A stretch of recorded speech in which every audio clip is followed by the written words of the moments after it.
কি অবাক হয়ে তাকিয়ে থেকে এখন আর কোনো লাভ নাই। বাড়িতে হেরে গেছে, মেনে নাও। বুঝলাম না, এক সপ্তাহের মধ্যে ছেলে হাজির করবো। ছেলে হাজির, যদিও সে তখন থেকে প্যাক প্যাক করেই যাচ্ছিল, ওর নাকি ক্যারেক্টারের সমস্যা আছে দেখে মনে হয়।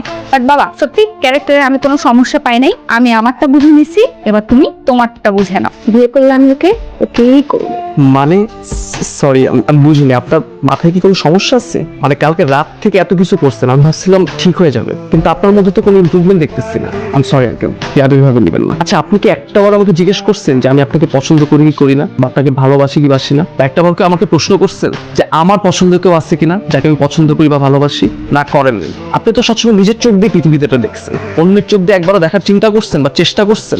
আপনি আপনার মতো করে চিন্তা করে গেছেন। পৃথিবীতে কি এত সহজ?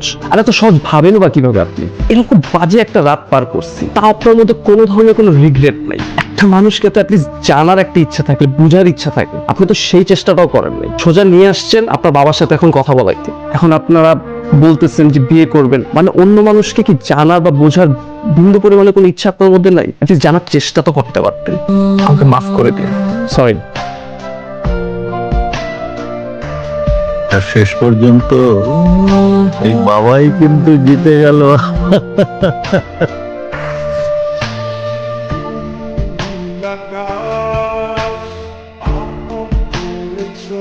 আমি প্লিজ, আমি তোমাকে আজকে কোনো বিরক্ত করতে আসিনি। জাস্ট 5 মিনিট কথা বলে আমি চলে যাব।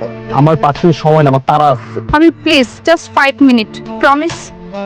বল। ওই দিনের জন্য সরি আবির। আসলে আমি না বরাবরই একটু অগুছানো, সবসময় নিজের পছন্দ, নিজের ভালো লাগা অন্যের উপরে চাপিয়ে দিই। বাবা সবসময় আমাকে এটা বলতো, কিন্তু আমি কখনো বুঝিনি। তুমি ঠিক, মাঝে মাঝে অন্যের চোখেও পৃথিবীকে দেখতে হয়। আমি আগে বুঝতেই পারিনি, কিন্তু এখন ফিল করছি হয়তো আমি নিজেকে আরো চেঞ্জ করব। তুমি জাস্ট অ্যাজ এ ফ্রেন্ড হিসেবে আমাকে মাফ করে দাও। আমি তোমাকে আজকে পর থেকে আর কখনোই বিরক্ত করব না, প্রমিস। ভালো থেকো।